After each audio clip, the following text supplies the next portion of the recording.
Olá, você ligado no Notícias Agrícolas, eu sou o Guilherme Dorigatti, nós damos sequência à nossa programação, dessa vez para falar sobre o mercado da soja. Vamos acompanhar o que movimentaram as cotações lá na Bolsa de Chicago nesta terça-feira e que vai ajudar a gente a entender um pouco melhor este cenário do mercado. É o Ronaldo Fernandes, analista de mercado da Royal Rural, já está aqui conosco por vídeo. Então seja muito bem-vindo, Ronaldo, é sempre um prazer tê-lo aqui no Notícias Agrícolas. Obrigado, Guilherme. Prazer é meu. Ronaldo, hoje a gente teve momentos em que Chicago estava levemente para baixo para a soja, momentos levemente para cima, terminou um pouquinho para cima lá na Bolsa de Chicago. O que movimentou esses preços da soja nessa terça-feira? Basicamente nada.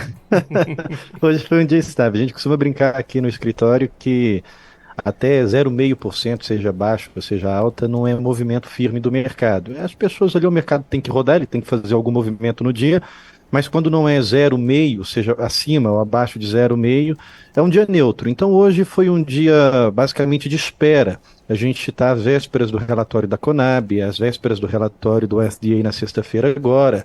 Muito se especula a respeito de qual de fato vai ser o número de produção brasileira. Então o mercado ele está colocando isso em modo de espera. Hoje a gente recebeu a expectativa do mercado para o relatório da Conab na sexta-feira.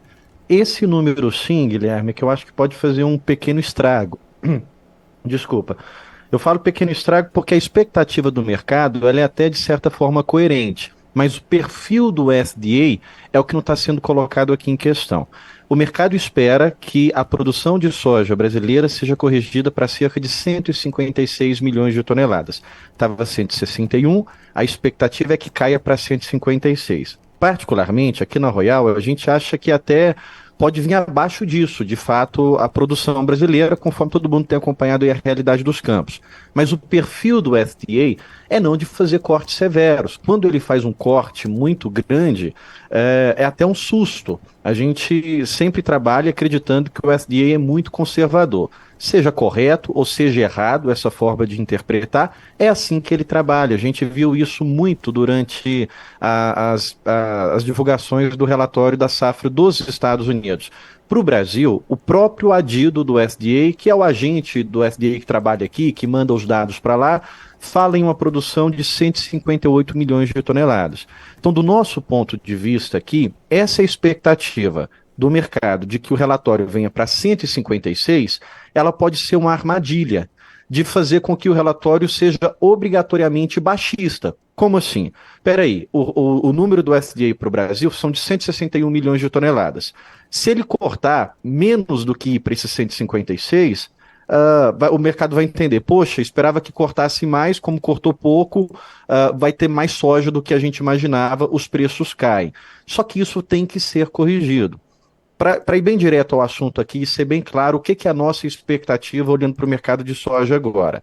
A gente já tinha falado, sobretudo aqui no Notícias Agrícolas, faz um tempinho que a gente não aparece aqui, mas há várias entrevistas passadas, se o pessoal procurar aí as nossas falas, eu fui muito enfático e muito claro quando eu disse que a gente não acredita que a soja ultrapassa $14 por bushel lá em Chicago. Uma frase que eu repeti muito. Deu 14, vende. Até alguns produtores me ligaram, mandaram mensagem, eu não concordo com você não, eu acho que a soja vai para 15. Falei, tudo bem, se você acha que vai para 15, qual período que você acredita que vai para 15? E se você acha que é agora, então compra. Mas a nossa perspectiva é, deu 14 e vende. E aconteceu, ela está abaixo de 13. Com esse relatório que vai vir agora, caso o corte não seja tão severo, pelo menos não venha para esses 156 milhões de toneladas, ele pode fazer uma pressão para Chicago vir um pouco mais abaixo. Mas do nosso ponto de vista é momentâneo, não acredito que para a soja derreter, vir muito abaixo de 12, parece que é um consenso do mercado que ela pode chegar nos 12, mas do nosso ponto de vista aqui, o preço da soja em Chicago ele já está chegando perto do fundo do poço. Pode não ser, ele pode cair um pouco mais ainda, pode ter essa pressão do relatório, mas nós não acreditamos que a soja vai cair mais do que ela já está agora. Mas é importante o produtor ficar atento, porque com esse relatório, com as expectativas de quebra muito alta, o SDA pode não corresponder e pode fazer mais um pouquinho de pressão de baixa. Outro ponto, soja, todo mundo sabe que é um tripé, é Chicago, é dólar e é o prêmio. O prêmio também está caindo. E a nossa perspectiva para o prêmio aqui é que ele não ganhe força pelo menos nos próximos 2 meses, porque o nosso principal comprador, que é a China, ele já fez compras significativas lá dos Estados Unidos que dá para segurar um bom momento. As compras que a China fez dos Estados Unidos permite com que ela passe fevereiro e março sem ter que ser agressiva. E a sua venda de farelo, o seu processamento não está indo muito bem. A margem do produtor de carne lá na China não está uma margem muito boa. Então a China ela pode não ser agressiva nesse momento. O relatório pode cair, pode trazer mais um pouco de pressão de baixa, mas a gente acredita que isso tudo é momentâneo.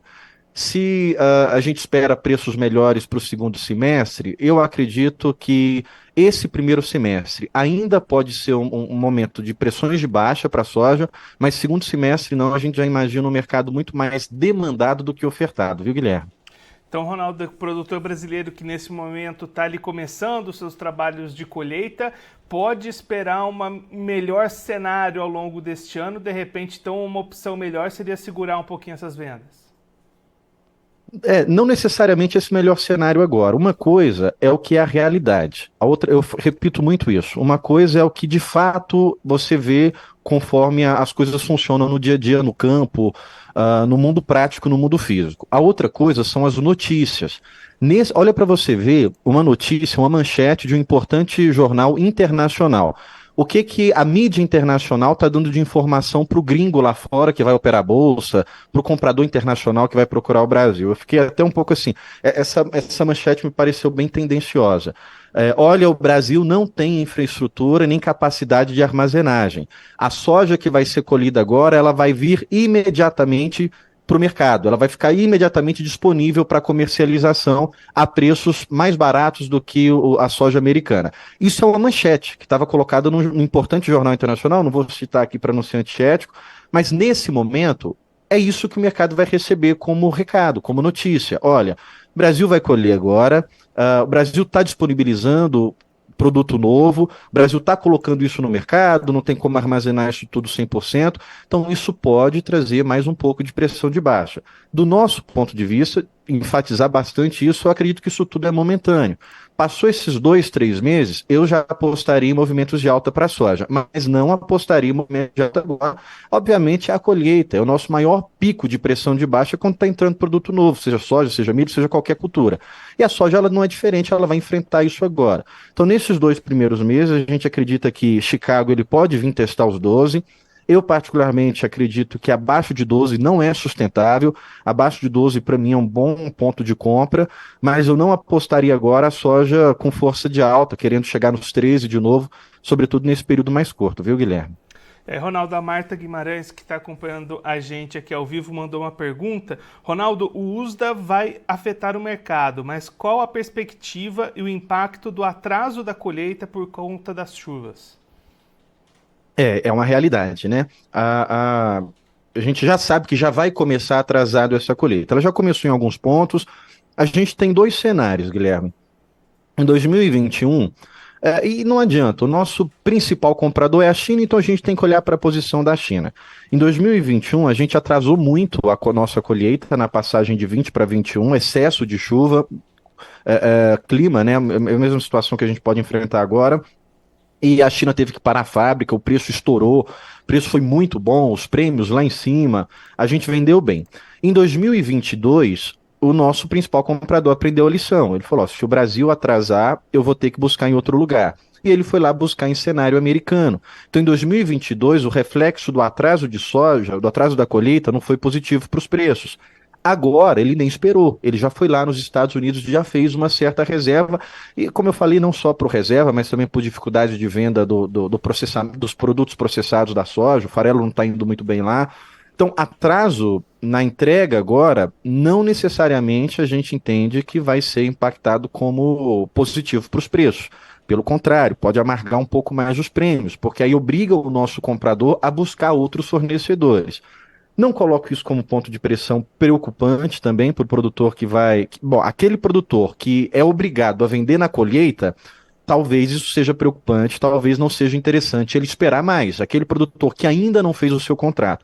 Eu quero crer que uma grande parte já está com contratos fechados, já está com muito volume já prefixado lá atrás. Mas a gente sabe que tem uma grande parcela que não fez nada, que esperou a colheita para poder entregar. Essa parcela, eu acredito que agora ainda é tempo de procurar contratos do que esperar o grande volume da colheita começar a entrar. Porque assim que esse volume começar a entrar, mesmo que a gente tenha atraso, não acredito que seja positivo. Ao contrário, vai gerar muito problema de qualidade, né? Existe aquele mercado paralelo da soja, que a gente conhece, que é a soja ardida. Isso vai impactando um pouco também. Os fretes vão impactar também, porque vão ter o sentimento de alta.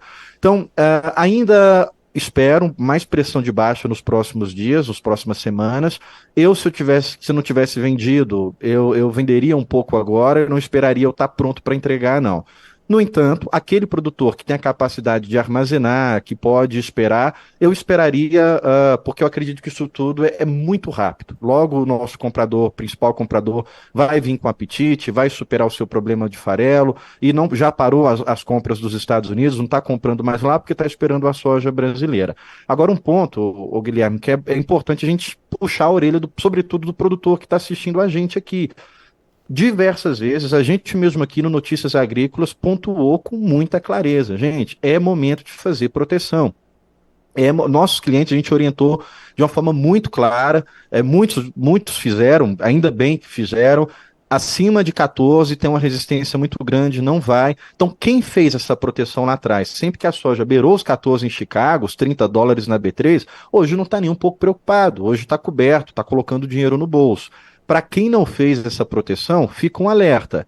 Olhe para os contratos que estão disponíveis agora. A gente sabe que uma grande parcela dos compradores ainda não voltaram das festas de fim de ano, vão voltar depois do dia 15. Mas olhe para os preços agora, porque nas próximas semanas a gente acredita que esses preços podem piorar um pouco mais. Não fica observando o mercado e fica a lição para a próxima safra. Olha, vai na sua corretora, conversa com o seu analista, já deixa tudo pronto agora, para quando surgir oportunidades de proteção, você não começar a fazer a burocracia, você já está com isso tudo pronto. Quem fez isso lá atrás não está nem um pouco preocupado, não está nem assistindo Notícias Agrícolas mais, está só se preparando para poder colher. Agora, quem não fez, está de fato preocupado, porque pode ter uma produtividade muito baixa, porque a gente teve quebra esse ano, isso é inegável, e pode também não ter preços bons aliado à quebra. Então, de fato, a gente tem uma grande parcela de produtores que são pessoas boas, trabalhadoras, honestas, que estão preocupadas, que estão com lucros menores, ou alguns até amargando prejuízo, mas é importante a gente deixar aqui esse puxãozinho de orelha, essa chamada de atenção, para que na próxima safra o produtor já esteja pronto, preparado. Então, de novo, Guilherme, a gente acredita que pode ter ainda uma pressão de baixa nos próximos dias. Vai depender muito do que vier esse relatório, óbvio, o SDA ele é uma caixinha de surpresas, particularmente eu não acredito que o SDA faz cortes muito drásticos de uma vez só, ele vem cortando aos poucos, então pode ser que o mercado não absorva isso como positivo e amargue mais um pouquinho de queda para Chicago. Os prêmios estão na mão do principal comprador, que é a China, que não está vindo muito agressivo. Agora, olhando para o dólar, que é o outro tripé do preço da soja, a gente também não imagina o dólar derretendo, mas o ponto de atenção é que em fevereiro acaba o recesso parlamentar. Então volta toda aquela politicaiada para o Congresso, para o Senado, e aí a gente pode ter tumulto no câmbio. Mas, de toda forma, o quadro que a gente tem hoje não aponta um dólar abaixo de 4,90. Ele ainda deve permanecer nessa faixa de 4,90, que mantém ainda o preço da soja não derretendo. Mas fica esse ponto de atenção, Guilherme. Ronaldo, aproveitar mais uma pergunta da Marta Guimarães aqui para a gente fazer um resumo de todo esse cenário. Ela pergunta que se a soja está próxima do fundo do poço, o relatório do USDA de sexta já seria a virada de chave para preços melhores? Pelo que você falou, ainda não, né? Ainda vai demorar um pouquinho mais para essa recuperação. Olha só, no meu ponto de vista, não é nem o relatório do FDA que vai ser o grande ponto. O que atrapalha é a expectativa do mercado. E muitas vezes foi assim. Por quê? O relatório do SDA, ele tem um perfil. A gente sabe que o SDA não gosta de cortar oferta, não gosta de colocar falta de produto. Pelo contrário, ele gosta de colocar excesso. A gente viu isso acontecer com as lavouras americanas. Olha o estresse hídrico que os Estados Unidos passaram, tanto no milho quanto na soja, obviamente que são culturas ali plantadas ao mesmo tempo, diferente do Brasil, e mesmo assim eles foram apontando superproduções. O milho, a maior produção da história, mesmo com temperaturas altas, mesmo com falta de chuva. O SDA, ele não gosta de cortar produção. Então, a expectativa do mercado, ela está de acordo, de fato, com a realidade dos campos. A gente vai ter uma lavoura, uma produção abaixo de 160. É muito mais uma realidade olhando para 150 do que para 160. Mas o mercado sair de 161 para 156, pelo perfil do FDA, é um corte severo. Então, acho que não é nenhum relatório do FDA que vai ser a virada de chave. A expectativa do mercado vindo tão baixa pode obrigar o relatório a ser baixista mesmo, ele apresentando corte. E aí, Ronaldo, mais uma pergunta aqui. O Fabiano manda muito boa tarde. Existe algum ETF para exportar soja como Corn 11 no milho? Essa pergunta do Fabiano, entre em contato com a gente no privado que a gente, senão eu vou mudar muito aqui o rumo da conversa, Guilherme, porque ela vai entrar muito técnica. Mas assim, existem alguns portos que fazem a coisa separadinha, você consegue já fazer segregações. Bom, dá para fazer. Procura a gente no privado que a gente tem uma conversa mais técnica e mais direcionada, porque pelo que eu estou entendendo, ele tem algum volume aí querendo comercializar e querendo mandar para fora. A gente tem equipe aqui que pode te orientar. Mas aqui agora vai ficar muito disperso, viu, Fabiano? E aí, Ronaldo, o Luiz Carlos Leite também faz um comentário aqui que a quebra vai ser grande lá no Paraná, uma hora a ficha cai. Quanto tempo que demora para esses números oficiais realmente refletirem a realidade que o produtor vê no campo, essas perdas que a gente tem acompanhado aqui nos relatos dos produtores? Essa é uma boa pergunta. Normalmente não deveria, né, ter um tempo, ter um delay, deveria isso ser full time. À medida que o mercado vai entendendo a realidade das coisas, essas correções já irem acontecendo. Ah, Normalmente é quando finaliza a colheita. É o que acontece nos Estados Unidos. Quando a gente tem ali a finalização da colheita, os relatórios já de agosto, setembro, outubro, sobretudo a soja mais novembro, quando já está praticamente 100% finalizada, é que a gente tem uma definição do mercado. Não vai ser diferente aqui no Brasil. A gente deve ter, de fato, uma perspectiva clara e limpa do mercado em março, quando é que a nossa colheita de soja já deve estar praticamente aí quase finalizada, se as chuvas permitirem, mesmo que as chuvas atrasarem, já vai ter uma visão mais clara do que é que está entrando, porque as colheitadeiras estão em campo, a gente está vendo o rendimento na mão, então fica mais claro. E esse é um grande problema, que é aquele famoso ditado, sobe no boato, cai no fato, ou o contrário, porque o mercado ele se movimenta muito com as notícias, e muitas vezes essas notícias não são a realidade dos campos. Mas quando o mercado, de fato, quando a soja começa a sair do campo, essas coisas se corrigem.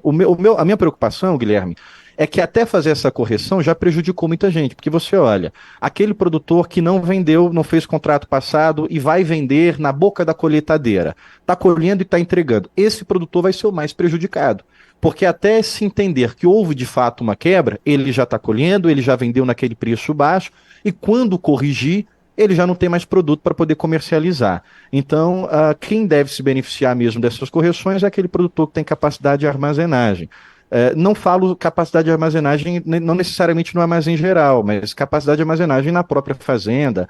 Agora, eu estou falando aqui, eu acho que eu confundi um pouco a pergunta do Fabiano, que ele não falou exportação, você falou ISPO, mas ele falou ETF Corn 11, não foi? Isso, foi o... Ele perguntou se existe algum ETF para expor soja como Corn 11 no milho. Você falou Expo, eu entendi exportações, Corn 11, ele está falando dos índices de fundos. Tem, claro que tem. A resposta vai ser a mesma. Procura a gente que a gente consegue orientar você aqui. Você quer fazer uma operação de bolsa, a gente consegue estar orientando você aqui. Mas é só para corrigir, porque eu falei de exportação, porque você falou Expo, eu estou falando bem aceleradinho aqui, eu fiquei com essa informação gravada aqui, Guilherme. Mas eu acredito que eu respondi a sua última pergunta também, né? Isso, aí o José Natal mandou, gostei muito dos comentários, parabéns, Ronaldo. E para a gente encerrar, Ronaldo, mudando um pouquinho de assunto, só para atender aqui a pergunta da Nayara Aparecido Amaro Brito. Boa tarde, Ronaldo. Qual a perspectiva das exportações de milho em 2024? A gente fechou, né, 2023 com recorde de exportações. O que a gente pode esperar para o milho exportado em 2024? Você tem que fazer R$10 de Pix aí. Para quem foi que falou parabéns? O José Natal. Faz der de Pix pra ele aí, Guilherme, porque ultimamente a gente tá só apanhando. É poucas vezes que aparece alguém para dizer que bom, seus comentários.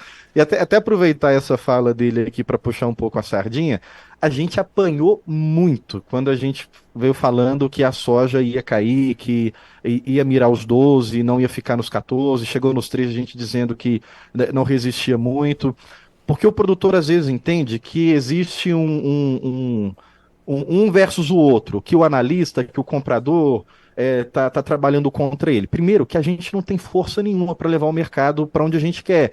Se eu tivesse essa força de levar o mercado para onde eu quero, eu queria sempre que o produto se valorizasse. Eu ia comprar e ficar falando aqui, ó, vai subir, mas a gente não tem essa força. Então a nossa obrigação aqui é pegar o que o mercado nos entrega, colocar tudo na mesa e fazer a leitura. Ó, pelo que eu tenho aqui dos fundamentos e até uma leitura gráfica, o movimento vai ser esse. É o que a gente faz. Só que isso não é ruim, porque se a gente está falando de uma forma antecipada o movimento para você, a gente está dando a oportunidade de você também surfar nessa onda.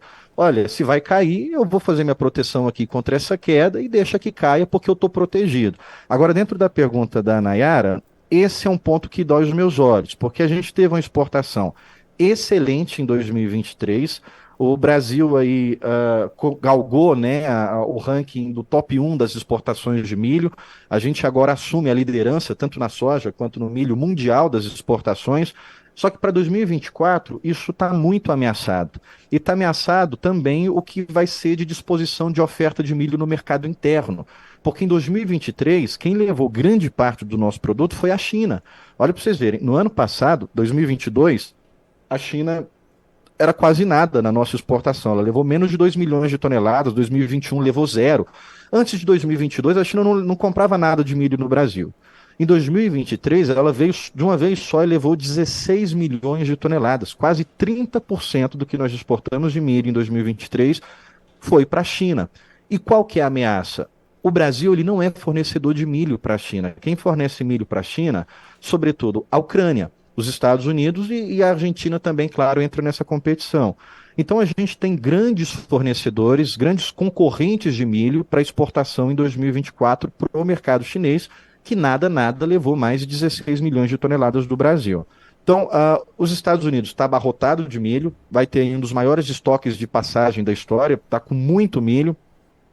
A grande aposta para o milho americano era o etanol, mas os Estados Unidos ele já é um grande produtor de etanol, então não está aumentando assim a produção de etanol à base de milho como era a expectativa, ao contrário do Brasil, que tem espaço para aumentar cada vez mais. Os Estados Unidos não entregou tanta produção de etanol a partir do milho. E a China, ela tem interesse, sobretudo, no milho ucraniano, que a Ucrânia, ela não produz para ela produz para exportar. O consumo interno da Ucrânia é muito pouco. Então, o milho ucraniano, ele ganha em preço e ele ganha em logística, caso a guerra, obviamente, dê oportunidades. Então, em 2024, a gente deve ter um aumento de consumo interno de milho no Brasil, mas, obviamente, a gente vai ter uma caída muito drástica nas nossas exportações e o nosso grande X da questão é a China. O que a China vai comprar de milho no Brasil? Se você pega o line-up hoje, para janeiro, ela está ainda bastante interessante. A China tem mais de 600 mil toneladas. Eu estou até abrindo aqui, Guilherme, porque eu estou falando de cabeça para não falar dado errado. A China tem quase 700 mil toneladas para embarcar de milho nesse mês de janeiro, que ainda é um volume interessante. É um dos países que mais está levando milho em janeiro. Mas as nossas exportações elas são medidas de julho, junho em diante, e aí que entra a ameaça, de onde a China vai comprar. Então fica esse alerta aí para o nosso mercado de 2024, o que vai acontecer com o milho, porque a China é a grande dúvida, é o nosso maior tomador de soja, e foi, 2023, o nosso maior tomador de milho também. E Ronaldo, você prometeu R$10 no Pix ali para o José Natal, já separa mais 2, porque o Fabiano e o Luiz Carlos Leite também estão elogiando aqui a nossa conversa, as nossas informações. Essa tua promessa vai ficar cara, hein? Não, mas eu sei que vai pagar. Eu sou convidado. Ronaldo, muito obrigado pela sua participação, por ajudar a gente a entender um pouco melhor todo esse cenário para os preços da soja, também dando uma passadinha ali sobre o cenário para o milho. Se você quiser deixar mais algum recado, destacar mais algum ponto para quem está acompanhando a gente, até aproveitando a pergunta aqui do Eric Gelati, como faz para entrar em contato com você, Ronaldo? Eu sou aquele pidão de Instagram. Se quem estiver assistindo a gente puder ir lá no nosso Instagram, royal.rural, todas as mensagens que chegam ali, tem uma equipe, mas eu também vejo junto, a equipe direciona, se eu não responder a tempo, o pessoal cobra, Ronaldo, ó, isso aqui é para você. Então lá no Instagram, royal.rural, acho que lá tem até o meu contato direto do WhatsApp, ou no nosso site, royalrural.com.br, chama direto o meu WhatsApp também, vai ser um prazer trocar ideia e mostrar como que a gente trabalha.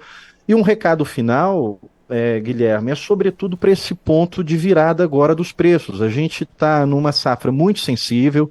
A gente tem que, eu costumo dizer, sobretudo para os amigos e clientes nossos aqui, cabeça fria e pé no chão, a gente precisa ter justamente no momento da adversidade. Quando você tem certeza do cenário, você não precisa ter cabeça fria.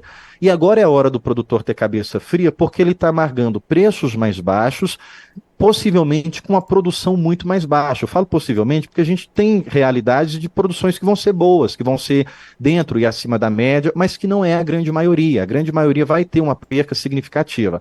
Então esse é o momento para a gente olhar com calma, com sangue frio, as análises que são apresentadas, se faz sentido para você o que a gente está falando aqui agora, traça a sua estratégia, faz as suas proteções. Para o milho, e aí eu vou ser bem direto e bem claro aqui agora, a gente tem uma perspectiva de alta para o milho, sobretudo ali nos próximos 3 meses que seguem pela frente, fevereiro, março, abril, mas agora nesse fechamento de fevereiro, a gente imagina que pode ter uma barrigada para baixo. É o que a gente já está vendo acontecer com a B3, ela vem 2 dias seguidos de quedas severas, e pode continuar claro que estou falando sequência de dias, mas ela pode continuar com uma perca nos preços, porque a gente tem recebido mais ofertas. Não tem nenhuma oferta barata na mesa. Todas as ofertas de milho ainda são em patamares elevados, o comprador não fechou nada significativo em grandes volumes a preços altos, mas tem compradores buscando o mercado a partir do dia 15, a grande maioria deve voltar a partir do dia 15, mas o volume de oferta de milho ele tem aumentado. Alguns para limpar armazém porque não limparam lá atrás para receber a soja e precisam liberar as pressas, outros porque entendem que esse é o momento de venda mesmo. Então a gente imagina que o milho ele pode ter uma barrigadinha para baixo, para depois de março, abril em diante, ter um pico de alta, onde nós imaginamos que a gente pode ter aí de fevereiro, março, abril, maio, claro que eu não vou falar o olho da mosca, mas dentro desse período do primeiro semestre, do nosso ponto de vista, a gente pode esperar preços mais altos do milho, agora da saca de milho. Mas agora, antes disso acontecer, a gente imagina que tem uma barrigadinha. Então é importante todo mundo estar atento aí e não querer remar e não se apaixonar pela tendência. Eu quero que só suba. Não, entender que o mercado faz os dois movimentos e se preparar para o que pode vir pela frente, Guilherme. Ronaldo, mais uma vez, muito obrigado. A gente deixa aqui o convite para você voltar mais vezes, a gente seguir acompanhando todas essas movimentações do mercado. Um abraço, até a próxima. Um abraço, até a próxima, meu cara. O Ronaldo Fernandes, analista da Royal Rural, conversou com a gente para mostrar um pouquinho como é que foram as movimentações do mercado da soja nesta terça-feira e principalmente o que a gente pode esperar daqui para frente para os preços. Ronaldo destacando um dia de bastante estabilidade, mercado aguardando novidades, e essas novidades vão vir ainda essa semana. Amanhã, quarta-feira, expectativas novas da Conab para a produção brasileira de soja e na sexta-feira as expectativas do USDA. Esses dois números podem movimentar o mercado nas próximas semanas e aí o Ronaldo destacando que o mercado espera uma grande redução nas expectativas de produção aqui para o Brasil, especialmente no relatório do USDA de sexta-feira, mas essa grande expectativa de queda pode ser uma armadilha, já que o USDA costuma ser bastante conservador nas suas reduções, então mesmo que o USDA reduza as suas expectativas de produção, mas não atinja as expectativas do mercado, esse relatório pode virar baixista e pressionar um pouquinho mais os preços nos próximos dias, mas a expectativa do Ronaldo, da Royal Rural, é que pelo menos lá para o segundo semestre de 2024 os preços da soja possam melhorar. Ele enxerga que não há muito mais espaço para baixas lá em Chicago, os $12 por bushel tende a ser o fundo do poço desses preços e trazer uma recuperação para essas cotações para o produtor brasileiro, especialmente olhando para o segundo semestre de 2024. Agora, antes da gente encerrar, vamos verificar como é que ficaram as cotações lá em Chicago nesta terça-feira, começando pela soja, você vai ver aí na tela leves elevações para os preços da soja nesta terça-feira. Contrato janeiro 24 valeu $12,40 o bushel, alta de 1,25 pontos. O março 24 valeu 12 dólares e 47 cents o bushel, elevação de 2,25 pontos. O maio 24 subiu 3,50 pontos e foi cotado a 12 dólares e 58 cents o bushel, e o julho 24 valeu 12 dólares e 66 cents o bushel, ganho de 4,25 pontos. Agora o milho também subiu nesta terça-feira. Março 24 valeu 4 dólares e 59 cents o bushel, alta de 4,25 pontos. O maio 24 foi cotado a 4 dólares e 71 cents o bushel, elevação de 4 pontos. Julho 24, 4 dólares e 82 cents o bushel, alta de 4 pontos. E o setembro 24 valeu 4 dólares e 85 cents o bushel, elevação de 3,75 pontos. Agora o trigo teve mais movimentações altistas nesta terça-feira do que as outras commodities. Março 24 foi cotado a 6 dólares e 10 cents o bushel, alta de 13,75 pontos. O maio 24 valeu 6 dólares e 22 cents o bushel, elevação de 13,25 pontos. Julho 24, 6 dólares e 30 cents o bushel, alta de 13 pontos. E o setembro 24 valeu 6 dólares e 41 cents o bushel, elevação de 12,50 pontos. Agora eu vou ficando por aqui, mas a nossa programação volta daqui a pouquinho. Então continue ligado. Notícias agrícolas, informação agro-relevante e conectada.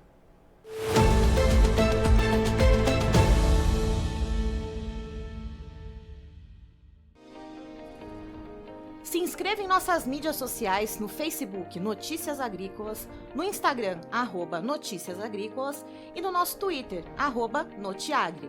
E para não perder nenhum vídeo, não se esqueça de nos acompanhar no YouTube e na Twitch, Notícias Agrícolas Oficial.